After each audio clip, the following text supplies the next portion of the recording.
Okay, hi everyone, welcome. We are here for a Health Coalition Lunch and Learn as part of our series called Visions and Solutions, where we kind of dive into some big visions and some concrete solutions for our healthcare system and our public health system. Really excited to be here with you today and to welcome our guest and friend Shane from the Canadian Drug Policy Coalition, who's going to take it over from me in just a moment. But before we do that, I just have a couple of housekeeping pieces. As most of you know by now, we're recording this session and it's going to be made available. So I'll send the recording link to everyone who registered as a follow-up, and it'll also be made available to our membership on the website. So today, most of the time, I'm just going to give the microphone over to Shane, and he'll do a presentation about drug policy for about 40 minutes, is what we're expecting. And then we'll have time for a discussion, kind of Q&A. And Shane's very comfortable and used to fielding questions and having that kind of audience interaction. So I'm actually going to not moderate that part at all today and let him just do his thing. And I think that's it. So be prepared to use the chat or raise your hand or use the raise hand function to participate. And I think you might have some chances to ask questions kind of throughout Shane's presentation as well. So that's kind of how we're going to do interaction and participation today. And of course, before we get officially started, I do want to ground us in a land acknowledgement. So I'm calling today from the unceded and occupied territories of the Musqueam, Squamish, and Tsleil-Waututh people, who are part of the Coast Salish peoples, in what's colonially known as Vancouver. And when we do these land acknowledgements as part of our work at the Health Coalition, part of it is acknowledging the colonial and Indigenous specific racism realities that exist as part of our healthcare system, part of the historical foundation of it, but kind of ongoing today.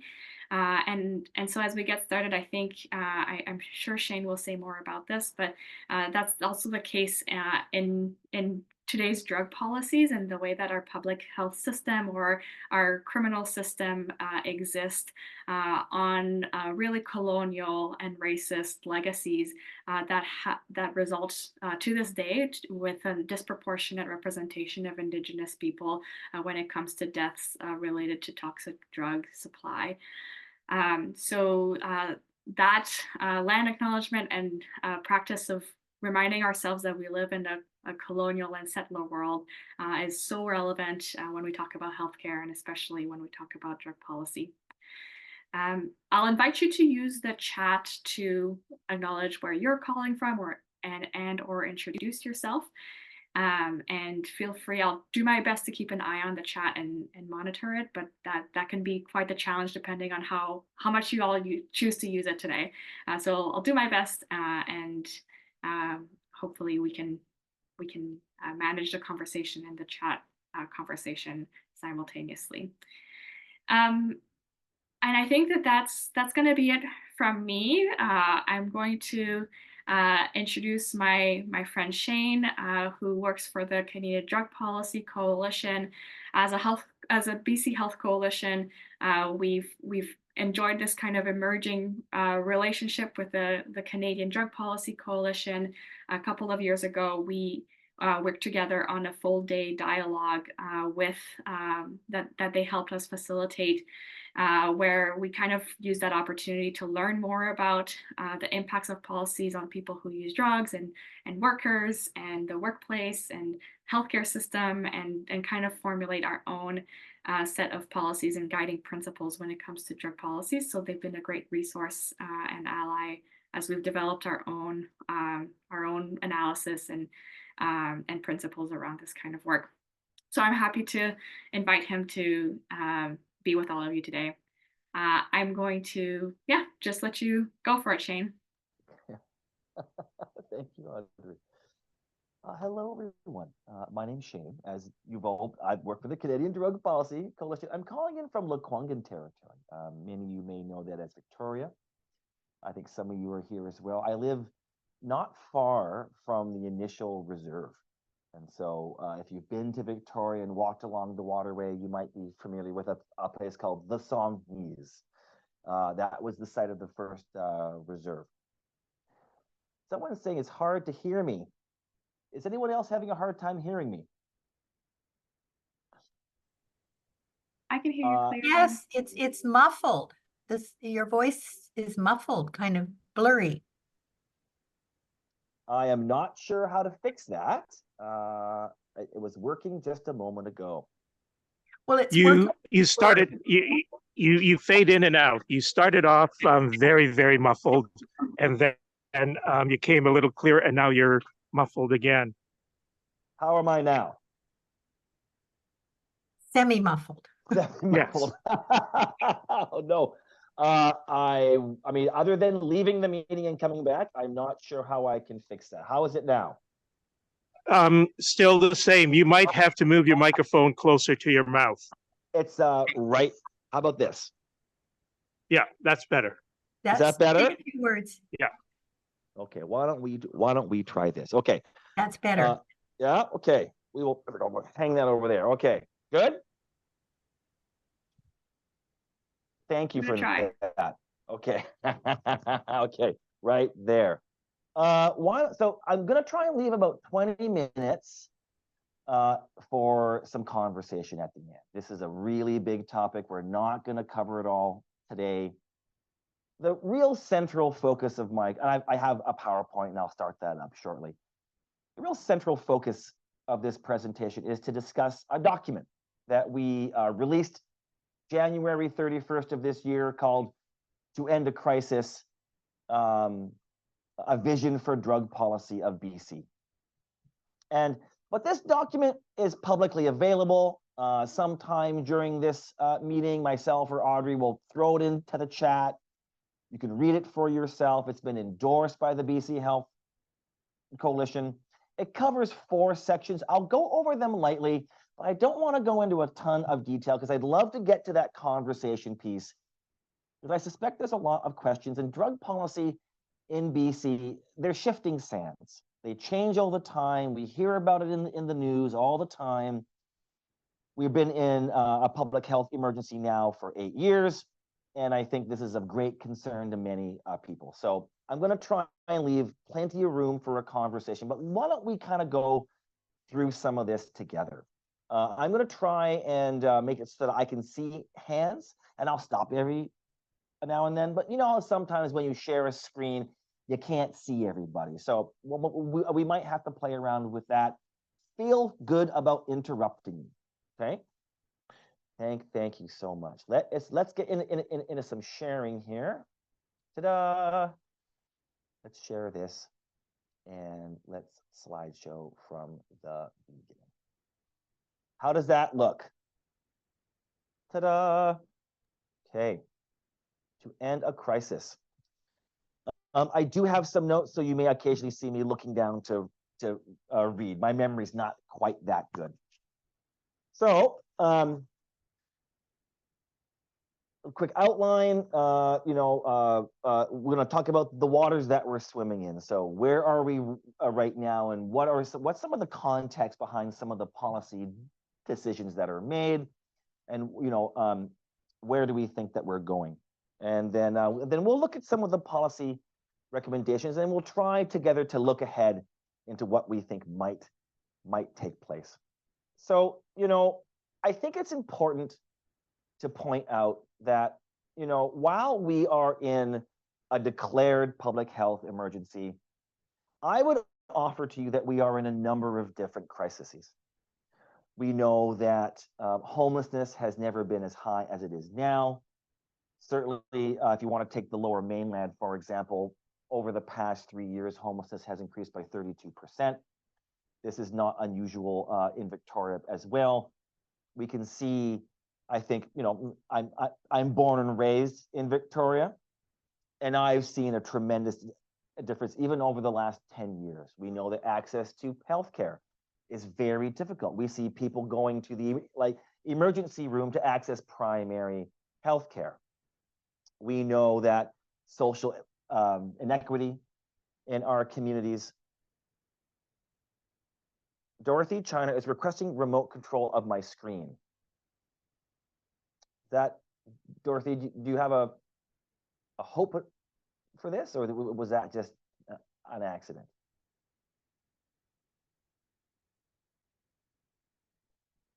Okay, I'm going to say no, but Dorothy, if you have a good reason, I'm happy to talk about it.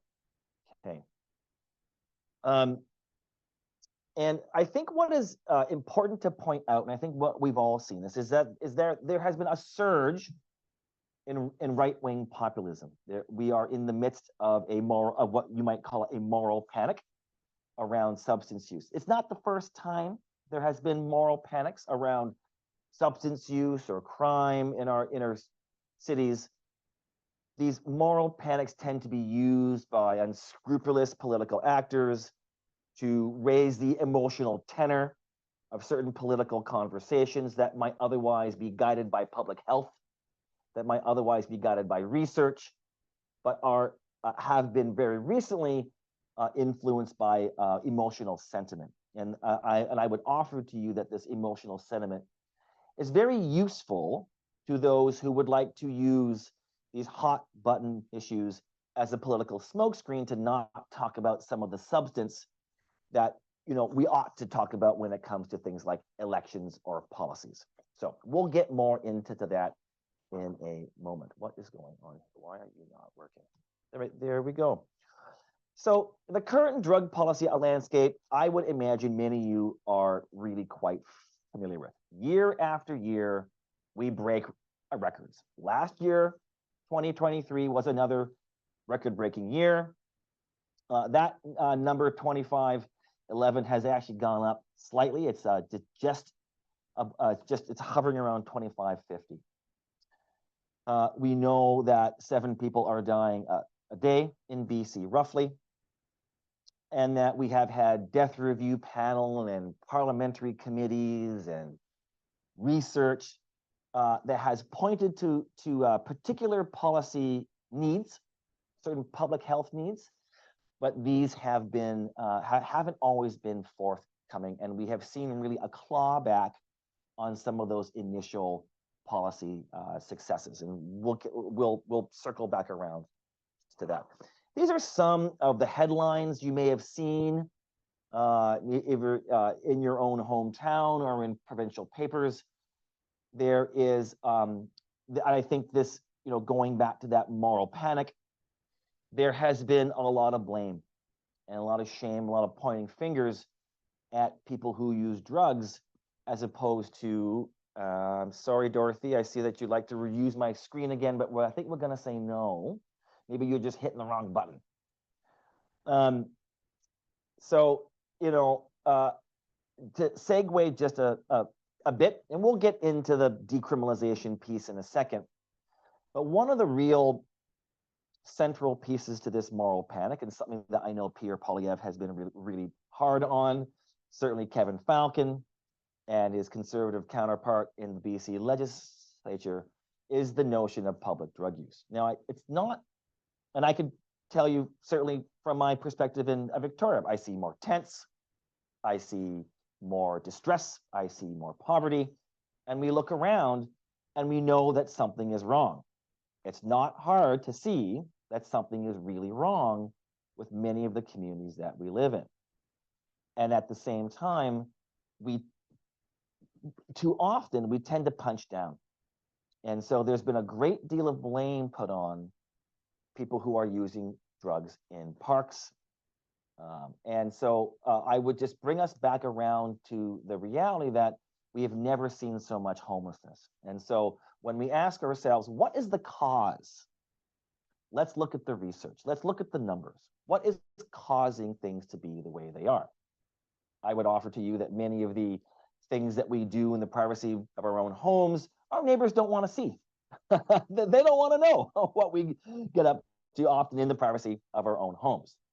If we are denying people the right to have their own home, right? Because if you're like me and believe that housing is a right, then we as a society have not done terribly well at doing that. I think that goes back to the mid-90s when the federal government really got out of the housing game, and we've been living with the consequences of that ever since. I've been happy to see both the current federal and provincial governments try to start to pick up some steam on this, but we are really behind the 8 ball when it comes to housing. And so what do we do during the COVID outbreak is we say, please, and we spent hundreds of thousands of dollars telling people, don't use a loan, don't go into alleyways, don't hide behind dumpsters, use drugs where you can be seen, where nurses can find you, where social workers can find you, where the public can see you, because that is the safest place for yourself. Well, we're backtracking now.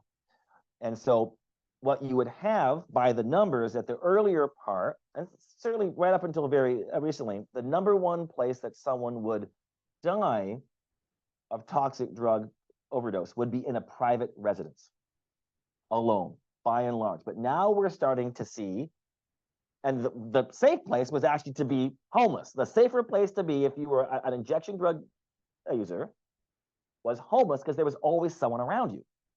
Now we are seeing those numbers switch, and we're starting to see that being outside, being homeless, is no longer the safe place to be consuming drugs. You might remember, let me flip my page here. Might remember a report by former coroner Lisa Lapointe called an urgent response to a continuing crisis. This came out in November this last 2023. Death review panel, if you're not familiar, is where the chief coroner gathers in a bunch of experts, doctors and researchers and drug policy types, and they ask questions and they examine the data, the coroner's data as it is, and they try and figure out why things are happening in the way that they are, and they suggest solutions. We have had a number, there's been 4 different death review panels since 2016, and they have proposed various solutions. Now, this past one, like the one before it, really focused on wanting to pull people out of the toxic drug market. So what can we do to separate people from that? Safe supply is one of those solutions, different sorts of services, and legal regulation were all recommended in this particular death review panel. I really urge people to have a read of it. It is likewise publicly available. You know, like all reports, it's not the flashiest thing to read, but I found it to be very informative. Really recommend that you have a peek. Not long after the release of this public health document made by public health experts, the premier publicly stated that he did not agree with the chief coroner or with the outcomes of the death review panel. So there we see another case where we have politics overriding public health care. And I would offer to you that we are surrounded by people who are experts. They have been in the field for decades. They know precisely what they're doing, and we ignore them at our peril. And so why don't we dig in a little bit into decrim? This is, if you're like me, it's on, I just pause there for 1 sec before we dive into a decrim. Would anyone like to ask anything or say something? And I'm afraid you're just going to have to talk, because with the shared screen, I can't see everybody.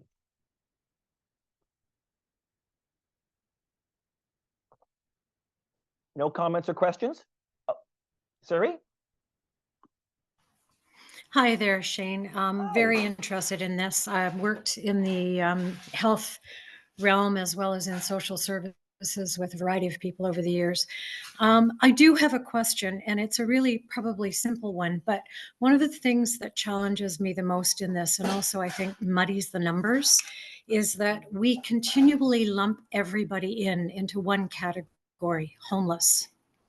Yeah. And I think that does a disservice to both society as well as the people who are impacted by what's going on. Because there's a very different thing when you have a homeless person and you can get them a home and that changes their life. Whereas we recently lost a nephew to the streets. He died of an overdose. He had $700,000 in the bank when he died. He died of addiction, not homelessness. And we continually just lump them all in together, which I think gets in the way of helping to sort out the actual problems and start to put some targeted supports in place. Because just providing free drugs to people in tents doesn't actually address the specific problems if you're challenged with mental health versus homelessness, unaffordability versus drugs. So we do a lot of lumping. Yes, we do. We do a lot of lumping, and so we lump all substance use into addiction. Yes. And so, as an example, so in the chief coroner's report, they pointed out that there's roughly 225,000 people who regularly access the toxic drug market, and by their estimation, roughly 100,000 that could be identified as having a substance use disorder. And we know by the research that a lot of people who do get diagnosed with a substance use disorder are able to overcome that diagnosis either on their own or with the assistance of family, with family doctor. You know, we sort of have this like one size fits all kind of like, you get diagnosed, you go to treatment, we cross our fingers, rinse, wash, kind of repeat sort of thing going on. And, you know, I think this is, you know, when we get into decrim, we can kind of talk about this as well. Like, I would offer that policy solutions ought to be seen as sort of like tools in the toolbox. They're meant to do a particular thing. Not everything is a nail and not everything needs a hammer, you know? You are speaking to, yes, as a policy and legislation specialist with the government for a number of years, I would love to see some policy that gets ahead of this rather than always playing catch up. I mean, upstream is just, it's so, I mean, and I think it, like, if we, so, you know, so for instance, things like safe supply, legal regulation, decrim are meant to do much of that. But then how do you do that in the midst of a housing crisis?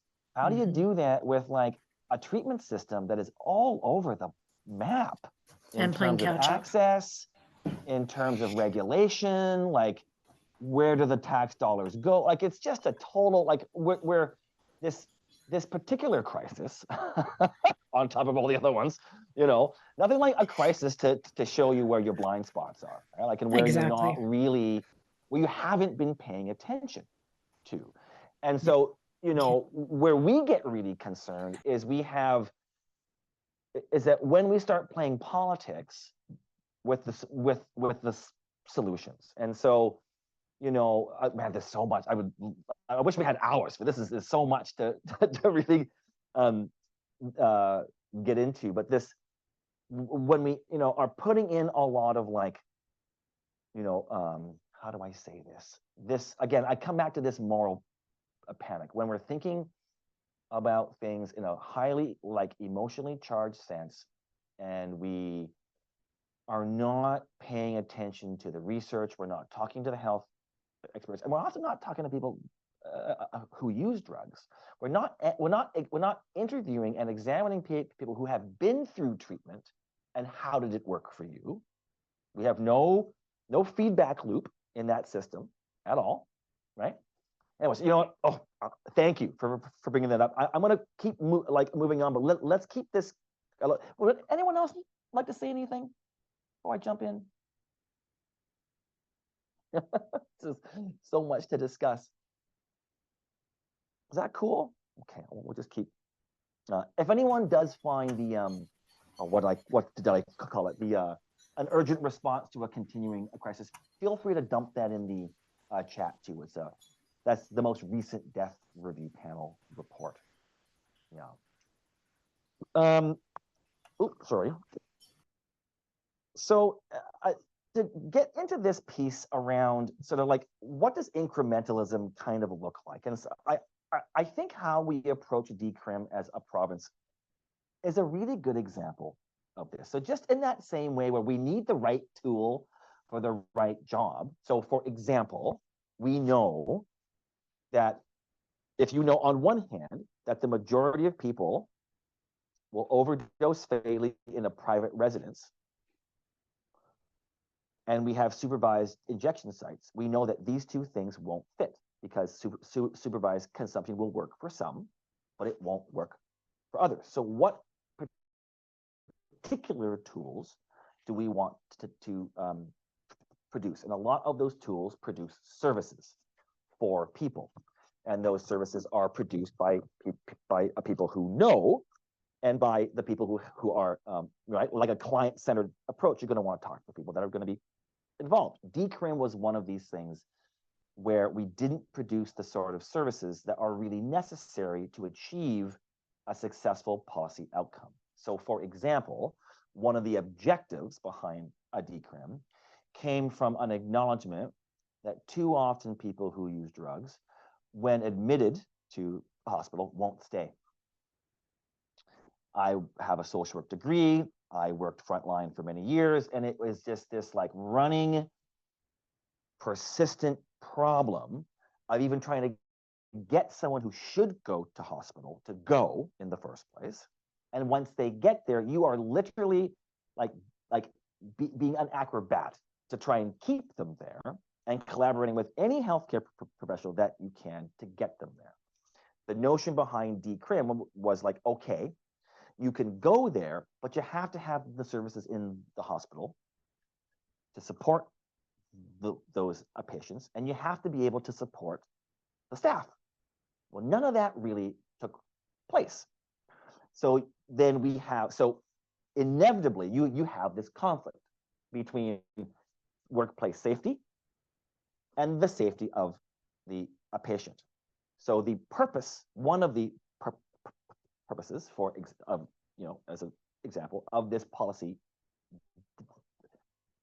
decision for a decrim was to make our public healthcare a system more accessible to those who often need it the most. But you have to be able to produce the services to do that, and that's one thing that really helped to make this particular service fail. We still do have decrim, but not in the way that it was really intended to when it was first conceived. How am I doing here for time? I'm so sorry. How am I doing here for time? Oh my God, we don't have a ton. We, as you know, the provincial government applied to the federal government for changes to the exemption. So in case people aren't familiar with how it works, the provincial government applied for a Section 56 exemption from the federal government. So Section 56 of the Controlled Drugs and Substances Act is the part of the act that controls possession. So in the confines of BC, and given certain conditions, like you can't use drugs here or there, and you have to be a certain legal age, and those sorts of things, like regulation would do, you can possess particular drugs of particular amounts. That's what the BC government did. Now, of course, they applied for some changes recently, as you were probably aware. You've seen in the media, to restrict where those drugs can be possessed. You might be aware too that Bill 34 was produced by the government. I would urge you to have a peek at this. That was also geared at trying to restrict where people can use their drugs. Now, if you remember from earlier on in this presentation, how do we as a society balance an overwhelming population of homelessness, of people who are not staying anywhere, with these other overlapping crises, in particular, the toxic drug crisis? It is a conundrum. What this bill was suggesting was quite what we would believe to be quite a constitutional overreach with policing. We can get into that in a Q&A later if you like, because there are some specifics you might be interested in knowing. And I could always make this PowerPoint available to anyone who would like it afterwards. Okay. As you know, my organization released To End a Crisis on the anniversary of the decriminalization. And you can see that document for yourself. We don't have a ton of time, so I'm not going to go into a ton of it, but let's go over some of the key areas that we cover in this document. So, but there were some guiding principles that really helped, that sort of motivated how we describe our policy objectives. Our core belief is that drug use is a morally neutral thing. It doesn't describe defects in the person. It is a thing. Sometimes things have consequences, sometimes things don't, and it depends on who you are and the social situations that you're in. And that many of the harms that are commonly attributed to drug use are derived from prohibitionist drug policy environment. So you might be familiar with the notion of the iron law of prohibition. The idea behind that is that if once a substance is criminalized, there is an incentive on the part of those producing and transporting it to make the drug stronger. So as an example, during alcohol prohibition, the drug of choice, the alcohol of choice for drinkers in Canada was beer. Once prohibition came into place, it became whiskey or rum. The drug got stronger because it's illegal to transport. It made more sense to transport a stronger product for sale. We have fentanyl for that same reason.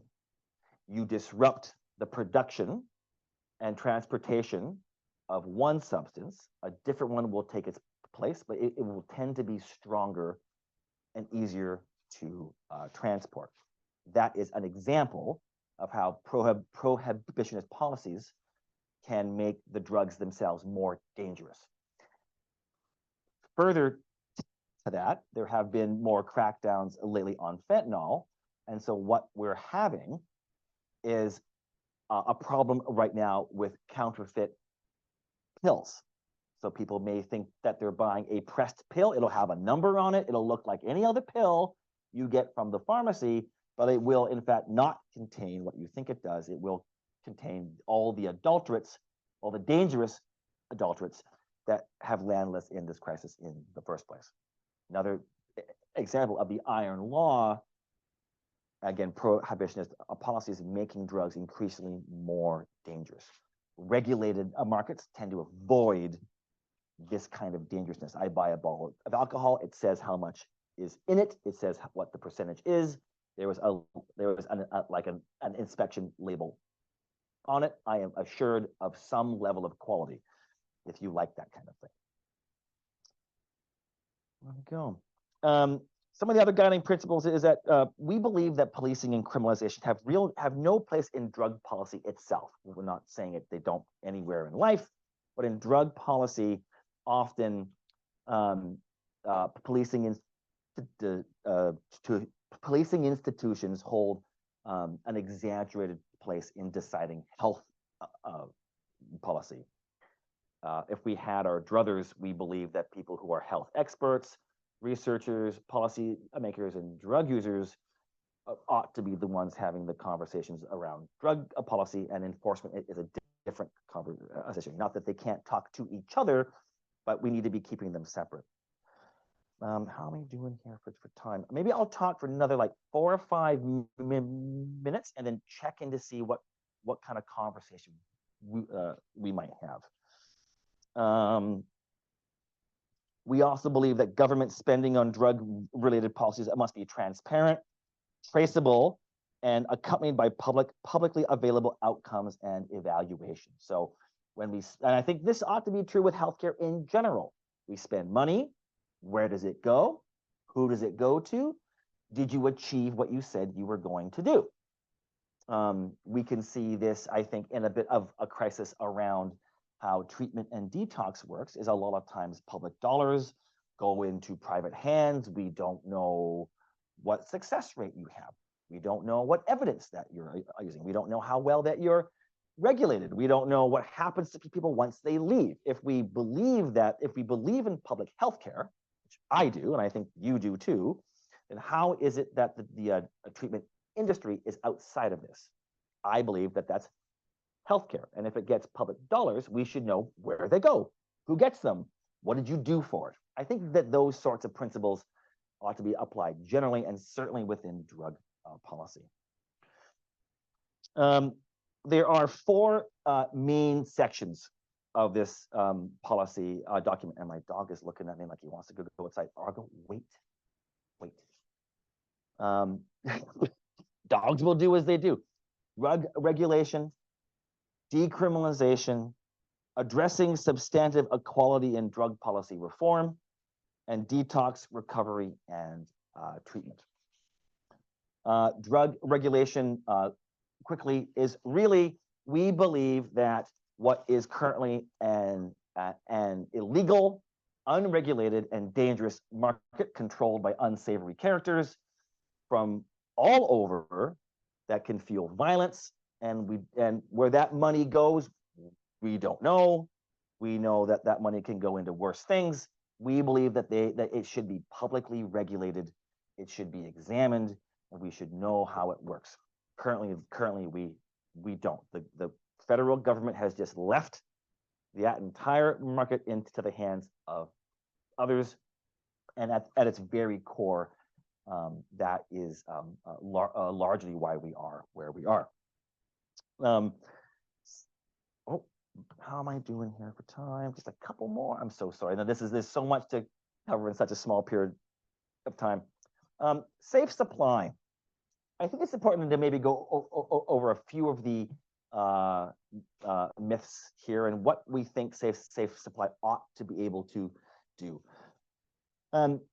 There are lots of different models of safe supply. The most common model of safe supply in BC is called prescribed safe supply. It requires a doctor. There are programs. It's only about 4,200 people in the province on safe supply programs. And we are actually seeing a trend towards de-prescribing. So about a year ago, it was hovering more closer to about 5,000, and now it's been slowly moved back, which is really a very tiny percentage when you think that there were 225,000 people accessing the market and roughly 100,000 of people in the estimate of public health experts that could qualify for a substance use disorder diagnosis and would otherwise benefit from something that looks like safe supply.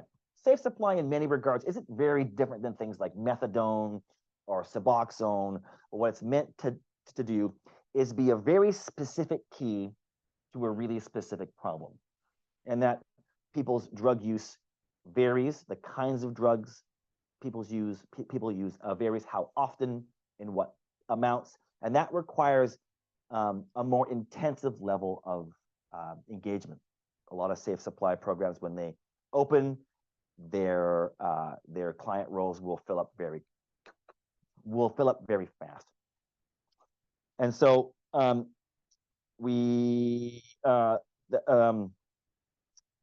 lot of the safe supply programs that run right now are also very labor intensive. They require a lot of checks and balances. They're not easy to get into, and isn't a lot of like, you can't just kind of show up and get them.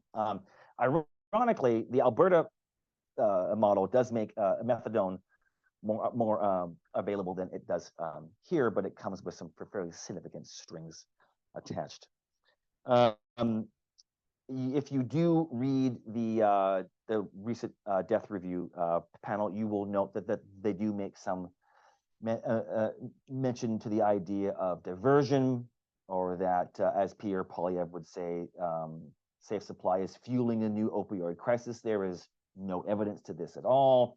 There have been there's no coroner's data to suggest that anyone has suffered as a result of diverted safe supply. It is, again, it's become part of that moral panic to suggest that the road that we're going down in terms of what we understand to be true for public health and research is in fact not true. What we're doing is actually harming folks, which we know that's to not be true. So it's been a really hard conversation to try and break through and try and get some common sense conversations with in the public realm. I'm going to pause there because I know that we are, it's 12:43 and people may have all kinds of questions and may want to say some stuff. So why don't I just pause? Audrey, how does that feel to you? Yeah, I think that sounds good. Let's see if Maybe people have questions. I've got, so again, I'll make this presentation available to you, Audrey. I think you may have it. If folks want to review it on their own, and people are really welcome to reach out to me and we can just have a conversation around its content. If you are, it's upsetting or you disagree and you want to tell me that, that's super okay. I love these conversations. So does anyone have anything that they'd like to say? I'm going to stop sharing right now and we'll just see how this is landing for folks. I got about halfway through. There's a lot here. Anybody have any questions, comments? Grace, hi. Hi. Hi, Grace. I mean, there's so much here, but what I'm seeing happening is that we're having so much interference from politicians. Can you hear me? Yes, ma'am. Okay. Yep. We're really fighting against so much because we have different messages all the time on the news from the politicians regarding that they're getting so involved in this that no one is getting, that so many aren't getting treatment because of it. Yeah. And in our various climate action things, we see a lot of greenwash. Well, this is kind of like the same way. They're spinning it so it's going to work for them. Yeah. And I don't know how we address the communities with this.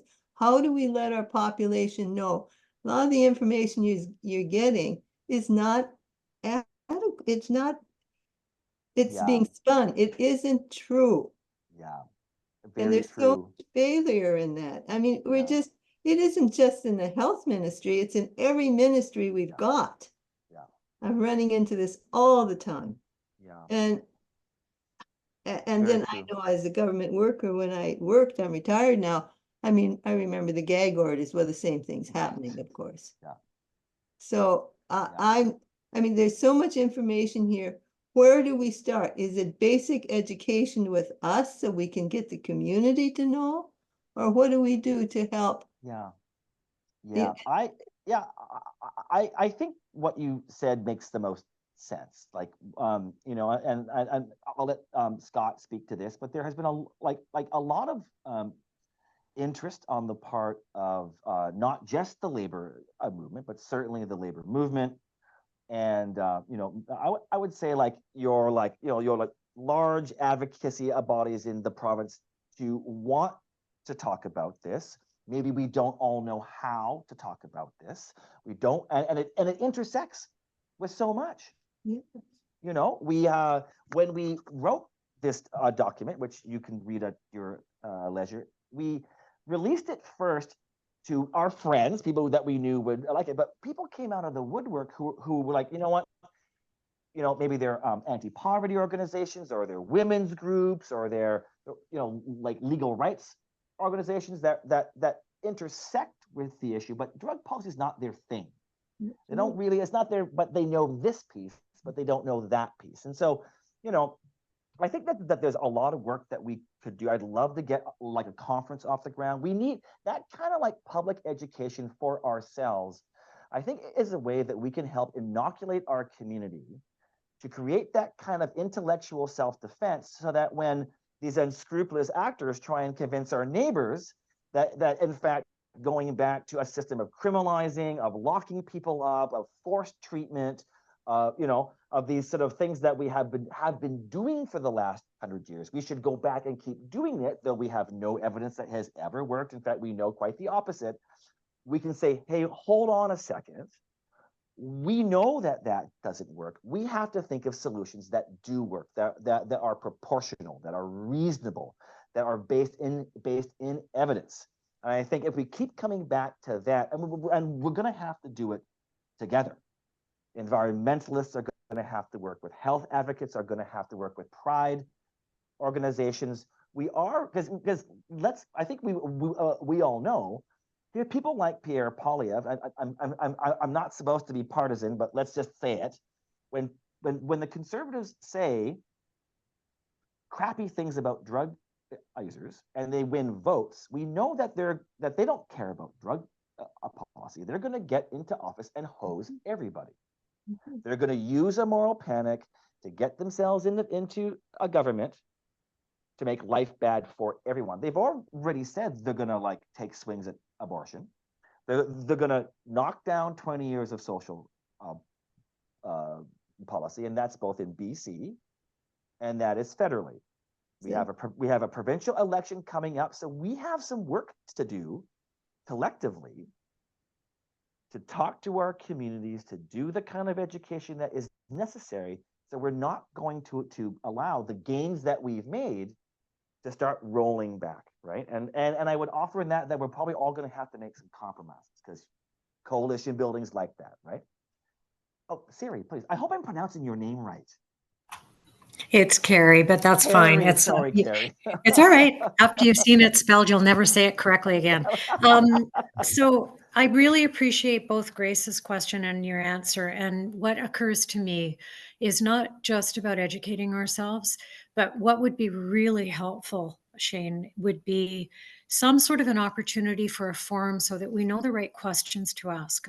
Because I know from experience, having lived and worked through the COVID crisis, coordinating data, that everybody assumes in this province and anywhere really that ministries, government have this great big machine where information and data go in and you push a button and answers come out.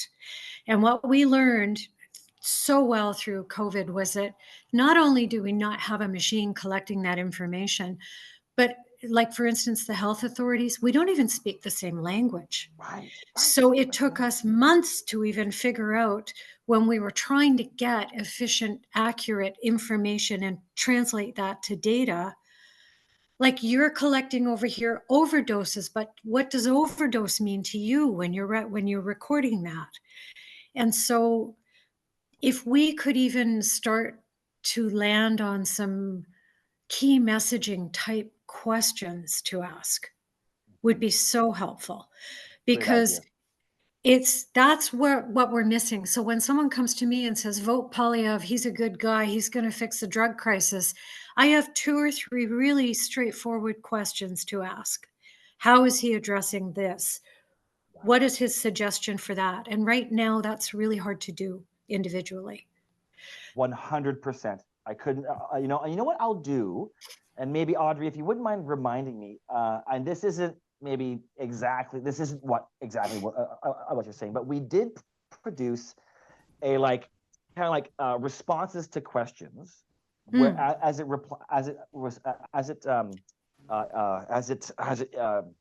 relates to a safe supply. So we did it for the CUPE National Convention, because folks were getting up to a mic and they're going to have to support a thing, and they're going to be like, well, why should what about abstinence as being the only way? And we say, well, the evidence says, and we sort of laid out some of those. It's not exactly what you're saying, but it might be a start. So I'm happy to share that with you. Yeah, anything would be a start. I mean, I have colleagues and friends who still believe that if you go downtown in Victoria, there are machines on every corner that dispense drugs. I mean, And that is exactly what some of these unscrupulous actors want you to think, right? Yep. There's I can't walk downtown and get. I mean, it's anyways. Yeah, it's Like cigarette vending machines, right? The same idea.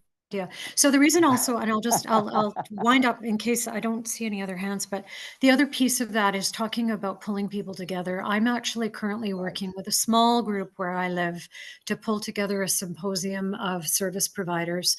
We personally deal with restorative justice, and we're trying to bring it on a larger scale and look at how peacemaking circles and restorative justice can help people integrate better and get the services they need. Awesome. And so we're bringing everyone together to find out, like, what do you do? Well, here's what we do. How could we work together? How could we share resources, right? Yeah. And it's going to be quite large. It's going to be through the whole Cowichan Valley. But wow. what is missing from that right now, which has just occurred to me, is we do not have on our list of things, topics that we would want to incorporate and address is the toxic drug crisis, and who's able to respond to that, who has services, who could refer out to services, and where are those services? Because that's the other thing that lacks in this province. We used to have something called a red book. I don't know if anyone's old enough to remember, but the red book listed all the available services under what categories, and it no longer exists, and we're trying to bring that back. So just it would be really helpful to have some talking points. I'm going to throw my email into the chat, and please feel good about, if I could remember it. There it is. Please feel good about reaching out at any time, and we'll certainly help as we can. That would be great. Thank you. Because that's one of the purposes of this, and we've gotten a grant to do this. So we have to do it, and we have to do it well. Yeah. So the more resources, the better. I have a request for Audrey. All the links that I put in the chat, can you forward that to us in an email? Yeah, I can include those in the follow-up email as well as Shane's slide deck. Oh, great. Thank you. Any other questions or comments about this very large issue?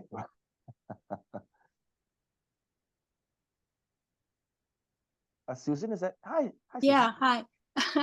I just wanted, I didn't hear enough about to me the addiction issue is so old. You know, like I've been there with the Vancouver agreement business, you know, years ago. So I know it's not working, but I don't know what you think is the solution to the toxic drugs. Like you know, I know there's always going to be a way around providing people with a drug that they need or that they're craving or that they just to survive. But what is being done about that? I mean, it's a criminal justice system problem. It's not the addiction. It's not the people being affected. It's the people affecting them. So what's going to happen there? Well, the short answer is nothing is happening. In fact, we're going backwards, right? And so, you know, we tried criminalizing for over 100 years. We tried to decrim for a little over a year. I mean, said, nah, that's not working. Let's go back. We tried safe supply. This freaked out a bunch of doctors, and now we're going backwards. And so, really, not very much. However, I would offer, and then what we try and promote is we try and separate. So as I think has been said, is we need particular tools for particular jobs. And so there are all kinds of folks, 225,000 by the count of the coroner, that access the illicit market, and they just don't want to die. They may or may not need any real intensive services. We focus tremendously on like a small, yet growing, but small number of people who are visibly homeless, who are maybe mentally ill. They have a cluster of problems that really require intensive care, some case management, and doors opened in a number of different services. There's those folks. And then there are folks that they're vulnerable to death And so our current approach to safe supply, to the prescribed safe supply model, is really to try and cure an illness. And so you have to have a diagnosis to access those services. Now, for some, that's totally fine, because it's clear that you do have a diagnosis and you do require some like medical assistance. Totally fine. But to have to insist that people get the diagnosis, to get the drugs to preserve life, is a problem. We want to preserve life on every level. And so for these folks, it's going to be like this. For these folks, it's going to be like that. And both of those systems are broken. And so really, and this is where things are going to get tricky for the politicians out there, is that some bravery, some collaboration is going to need to occur, where we start walking down the path of dismantling over 100 years of failed drug policy to move towards a regulated system. I mean, as soon as alcohol was regulated, we didn't get rid of the notion of sobriety. It's still a very sound idea for many people, right? Right? There are many people out there who shouldn't touch alcohol, right? It turns them into jerks and it ruins their family and it ruins their friends. Okay, we have a path for you for that. There's a number of different paths. But if we want to acknowledge that substance use is not going to go away, not everyone requires help, or they may at some point in their life and not in some other point and some other point of their life, then we have to regulate. And then we have to have services for folks who they need to taper off, or they want to tap the brake, or they want to stop entirely. And in doing so, you shouldn't have to give up your right to healthcare, your right to housing, and your right to income at the same time. The social determinants of health is the whole package. And I firmly believe that we can do that. I really know that we can. The policies are there, the evidence is there. We just simply need the bravery on the part of our elected politicians to walk down that path. And that's 1 o'clock. I think that's all we have time for. Audrey, thank you so much for the invitation. And I'm so sorry that we couldn't do this in person, or at least get more into it, you know? Well, thank you so much, Shane. And thanks for your questions for those of you who participated. I feel bad cutting this short, and so I'm almost thinking that we need to have you again for part 2 so we can hear the second half of your presentation and continue the conversation. So maybe you and I can have a chat about that, Shane. So yes, but to respect your time that you've given us today and everyone else's time here, let's wrap it up for the day. As I said to Grace, I'm going to follow up to everyone who registered with a link to the recording and all of the reports and the links that I've put in the chat throughout our time here, and Shane's slide deck as well, so that you can continue your journey of learning. And Shane, is it okay if I put your email in that as well, in case people want to reach out? Yeah. And we do also run a island solidarity group around drug policy. So if you're on the island and you want to work with other people who are on the island, we have that, and we do run a BC-wide drug policy, a working group that is also available to people. Okay. So please reach out to Shane if those are of interest to you. I think that's it for today. Thank you so much, everyone. Bye, everyone. Hope to see you all soon. Thank you so much. Bye, everybody. Thanks so much. That was great. Thank you. Thank you.